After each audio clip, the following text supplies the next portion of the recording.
천하에 무슨 뭐 김종인 하는데, 김종인 뭐 옛날 김종인이지.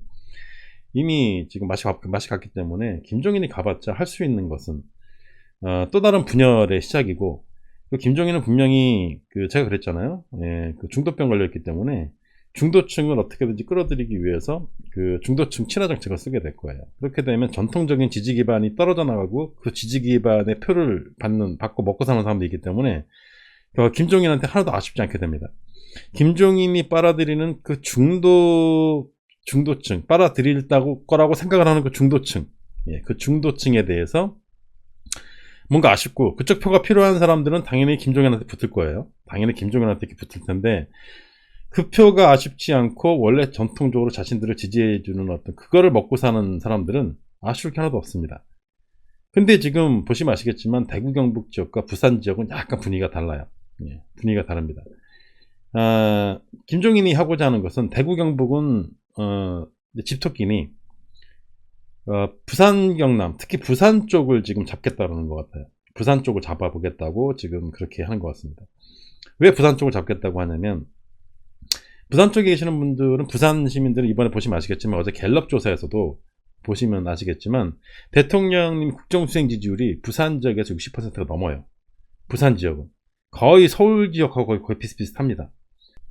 일단 김종인이 하고자 하는 중도 쪽에 약간 중도층을 끌어들이려고 하는 전략은, 정확히 말하면은 뭐냐면은 부산 쪽을 잡겠다는 얘기고, 그리고 오늘 한 이야기가 그게 또 뭐냐면, 70년대생 경제를 공부하고 어쩌고 저쩌고 그런 얘기를 했어요. 근데 굉장히 많은 사람들이 딱 누굴 떠올리냐면 김세현을 떠올립니다. 김세현을 딱 떠올려요. 지난번에 왜 불출마 선언한 부산 지역의 돈 많은 부자예요. 그러니까 서울대 경제학과를 나왔나? 막 그럴 겁니다. 예, 경제학을 공부했고, 그리고 실물 경제를 경험한 사람이죠. 실물 경제의 전문가라고 봐도 됩니다. 김세현 같은 경우는. 왜냐하면 부산 지역에서 운영하고 있는 회사가 있기 때문에 그렇게 봐야 합니다. 그리고 부산 지역에서 김세현에 대한 어떤 이미지가 나쁘지가 않아요. 아직까지 이번 선거를 거치면서, 그리고 코로나 사태를 거치면서 지금 현재 문재인 대통령에 대한 국정 지지율이 갤럽 조사에 의하면 부산 지역에서 지금 50%, 60%가 넘어가고 있습니다. 그런 상황에서 그저께인가요? 네, 그저께인가? 네, 오거돈 전 시장의 사건이 벌어졌죠. 그러면서 공석이 됐고, 거기가 다음 보궐선거 지역이 됐어요. 내년 봄에. 그때 같이 그 지역에 다른 선거법 위반 사례들이 이제 튀어나오게 되면, 그리고 패스트트랙 과정에서의 폭력 사태에 의해서 의원직을 상실하게 되면, 그쪽까지 다 같이 보궐이 나오게 됩니다. 그리고 그 보궐은 단순히 부산뿐만이 아니라 전국에 걸쳐져 있습니다. 부산뿐만 아니라 전국적으로 걸쳐져 있어요. 그리고 지자체장은 대표적으로 지금 현재 부산시장 자리가 그게 이제 보궐선거로 나오게 될 겁니다. 그럼 그때가 되면 어떤 일이 벌어지냐면, 부산시장이 누가 나오느냐, 그리고 부산시장이 누가 지지를 많이 받고 부산시장이 누가 나오느냐에 따라서 그 당에 대한 지지율이 바뀔 가능성이 있어요. 네, 그게 이제 그 당을 결집시킬 가능성이 있습니다. 지금 김종인이 지금 그리고 있는 그림은 어떤 사람들은 대권에 대한 그림을 그린다고 하는데요. 그건 너무 멀고요. 예, 그때까지 김종인이 비대위원장으로 있을 가능성은 거의 없고, 예, 그렇지 않고 내년 봄에 있을 보궐선거에 자신은 집중하겠다는 얘기예요. 그리고 같이 나왔던 워딩에서 뭐가 나왔냐면, 이번 총선에서 내가 무슨 책임이냐? 내가 뭘 했다고? 내가 공천했냐? 내가 공천한 것도 아닌데 왜 나한테 그러냐? 예, 오리발을 쫙 내밀죠. 맞는 말입니다. 예, 제가 말씀드렸다시피 그 당시에 시간도 얼마 안 남았는데, 며칠밖에 안 남았는데 그거를 왜 저 사람을 데려올까 했을 때, 저것은 총선을 잘하겠다는 게 아니라 총선 이후에 당을 낼름하겠다, 먹겠다라는 의미다. 제가 그때 말씀을 드렸다시피 이미 정해져 있었어요. 이미 정해져 있었고, 그 사이에 지네끼리 무슨 말을 하든지 그러네 아니네 해도 어쩔 수 없이 다 정해져 있었습니다. 김종인이 노리는 것은 뭐냐면, 그 다음에 있을 보궐에서 자신이 그동안에 그 비대위원장 자리를 맡고 있으면서 보궐 준비를 하는 거죠. 예, 보궐 준비를 하는 겁니다. 그때 이제 시간이 지나고 보궐이 다가오면 다가올수록 어느 지역이 이제 보궐 지역으로 나오는지, 예, 누가 날아가는지에 대해서는 윤곽에 나올 거 아닙니까? 예, 이제 부산시장은 정해졌고 이미. 그리고 장제원도 어떻게 될지 모릅니다. 그쪽 지역에서는. 그렇기 때문에 보궐이 나오게 되면 보궐에 대한 공천, 예, 그리고 부산시장에 대한 공천을 누가 갖게 되냐면, 권총권을 누가 갖게 되냐면 비대위원장인 김종인이 갖게 되는 것이고, 김종인이 말했던 임기 없는 그 비대위원장이라는 것이 무엇을 뜻하는 거냐면 대선 때까지라기보다는 1차적으로 다음 보궐선거 때까지를 뜻하는 거예요. 즉 보궐선거를 자기가 잡겠다는 얘기입니다. 그리고 보궐선거에서 부산시장을 띄우고 그 같이 묶어가지고 보궐에서 자기가 큰 역할을 하고 많은 의석을 가져옴으로써 결과적으로 자신이 저쪽 망한 당을 완전히 장악하겠다라는 그런 의미라고, 예, 생각을 하시면 돼요. 그리고 이번에 말했던 70년대생 경제학과 뭐 어쩌고, 경제학 전공자 뭐 어쩌고 저쩌고 뭐 하는 이유가 뭐냐면, 예, 김세현을 마음에 두고 한 얘기가 맞긴 맞아요. 맞긴 맞는데 김세현을 필두로 해서 단순히 김세현뿐만 아니라 김세현을 이제 부산시장으로 아마 밀겠죠. 예, 분명히 100%입니다. 그거는 김세현을 부산시장 쪽으로 갖다 놓고, 그리고 그와 비슷한 이미지를 가지고 있는 좀 젊고, 그리고 그 경제학 쪽을, 경제를 많이 알고 있는 김종인은 다른 거 없다고 생각. 국가 지도자 딴 거 필요 없어. 경제 전문가야 돼 라고 생각하는 사람이에요. 그 사람은 경제 전문가만이 대한민국의 대통령이 될 수 있다라고 생각하는 그런 사람입니다. 그렇기 때문에 특히 또 자신의 어떤 경제학적인 어떤 그런 방향과 빛도 마찬가지로 또 닮아야 되겠죠. 전혀 다른 방향이면 또 안 되겠죠. 그런 굉장히 많은 사람들에게 메시지를 던진 거예요. 내 밑으로 모여. 내 밑으로 보여 라는 뜻입니다. 이렇게 되면 그 70년대생이라고 하면은, 제가 70년생인데 그렇게 되면 이제 만으로 40대 49세 미만이에요. 전부 다. 예, 50살 미만 학계와, 예, 학계와 각 단체를 재개해 40대들의 어텐션을 끌어낼 수가 있죠. 저런 말을 해버렸기 때문에. 예. 그러니까 저 당에 남아있는 노땅들, 예, 그 늙은 사람들, 꼰대들, 예, 그런 사람들 나 다 필요 없고, 이제 내가 이번 보궐에서는 그런 사람들 위주로 해가지고 내가 당을 다시 만들겠어라는 어떤 그런 선전포고 같은 것이고, 그 중심에는 김세현이 있고, 그리고 그림을 그리는 것은 다음 보궐에서 그 부산시장 자리에 김세현을 갖다 꽂고, 예, 그리고 그와 비슷한 이미지를 가지고 있는 그 많은 사람들을 각 보궐에다 꽂아가지고 다음 보궐을 성공시켜서 그 여세를 몰아서 그 대선까지 가겠다라는 그런 생각을 하고 있는 겁니다. 근데 김종인이, 예, 실수하는 게 하나 있어요. 이번에 이 말에는 실수를 한 게 하나 있습니다.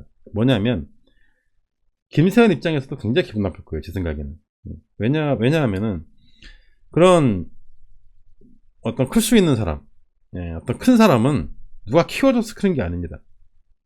누가 키워줘서 크면은 얼마 못 가요. 오래 갈 수가 없습니다. 어떤 큰 사람이 누가 자기를 키워주는 것을 용납을 하겠습니까? 그런 사람 없습니다. 그래서 자기 스스로 크는 거고, 자기 스스로 자신의 어떤 그런 정치적인 행보와 발언과 이런 것들에 대해서 국민들의 어떤 자발적인 지지를 얻었을 때 그때 큰 사람이 되는 거지, 김종인은 지금 자신이 그런 사람을 만들 수 있다고 믿고 있는 거예요. 그게 김종인이 가지고 있는 한계입니다. 자신이 누군가를 발굴을 해서, 누군가를 키워서, 예, 누군가를 크게 성공시킬 수 있다라고 생각하는 그 생각 자체가 그게 잘못된 거라는 거예요. 그게 저들이 가지고 있는 한계예요. 저들 안에서는 그 누구도 자생적으로 클 수가 없어요. 클려고 그러면 밟을 것이고, 클려고 그러면 밟을 것이고, 클려고 그러면 밟을 거예요. 지금 많이 밟혔잖아요. 지금 다 밟힌 겁니다. 김지현도 밟히고 다 밟힌 거예요. 그동안 밟혔기 때문에 지금 그렇게 된 거거든요. 저 당의 DNA와 저 당의 습성을 전혀 파악을 하지 못하고, 자기가 키우면 키울 수 있다, 네, 자기가 키우면 키울 수 있다. 김용님께서 이준석이 좀 그럼, 이준석도 지금 한껏 기대에 부풀어 있을 겁니다. 요 안에, 예, 요 안에 기대가 빵빵할 거예요. 저거 혹시 나한테? 혹시 나한테 하는 얘기인가? 예, 그런 거죠. 이거 나도 포함되는 것 같은데? 예, 그 얘기하는 거죠. 그 생각하는 거죠.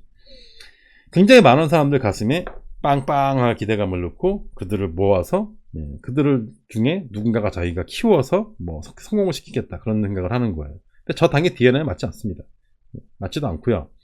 그런 식으로 커봤자 얼마 크지도 못하고 그렇게 되는 거예요. 하지만 대비는 해야 해요.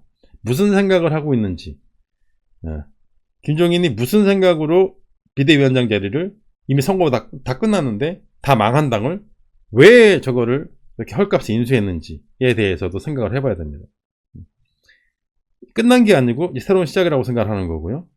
그리고 다음 보고를 노리고 있는 거고, 거기에는 부산시장이 자리가 포함이 되어 있는 것이고, 그리고 그 이후에 행보까지 머릿속으로 그림을 그리고 있는 거예요.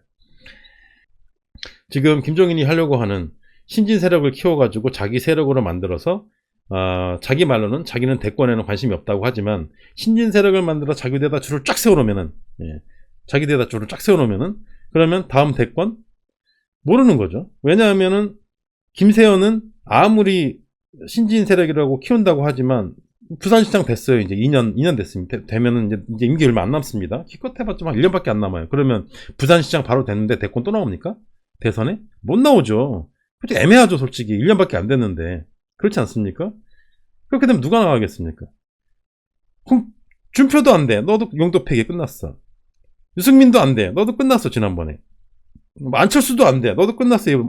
지난번에. 뭐 그렇게 얘기를 하고 있는데, 심지어 지금 자기 같은 그 중도병 병실 그 동기인 안철수까지도 지금 너 끝났어라고 얘기를 하고 있다는, 혼자 먹겠다는 거죠. 혼자 독식하겠다는 거죠. 독식하겠다는 거고, 대선 때까지는 아직 멀니까 어떻게 될지 모르겠으나 분명히 지금 노리고 있는 것은 다음 보궐이다. 다음 보궐을 노리고 있고, 자신이 비대위원장으로 들어가서 할 것은 다음 보궐을 준비해서 거기에서 부산시장과 굉장히 많은 자리를 보궐을 의석수를 다시 이김으로써 자신의 어떤 존재감을 부각을 시키고, 자신이 만들어 놓은 그 2년이면 사람을 키울 수 있다고 했는데 될 사람을 키운다는 뜻이 아니라 2년이면 내 사람들을 키울 수 있다는 뜻으로 봐야 돼요. 2년이라는 시간이면 내 사람을 키울 수 있다. 내 사람들을 키워놨다가 내가 바로 직행한다. 뭐 그렇게 생각할 수도 있습니다. 아직까지도 저는 제가 봤을 때 아직까지도 김종인이 대권에 대한 꿈을 접었다 그렇게 생각하기 힘듭니다. 저런 사람들은 밥숟가락 들 힘만 있어도 권력에 대한 어떤 그런 욕구를 버리지 않습니다. 절대 버리지 않아요. 일단 대권을 잡은 다음에 쓰러진 한이 있더라도 잡고 싶어 할 거예요. 지금 그게 지금 김종인의 노림수예요.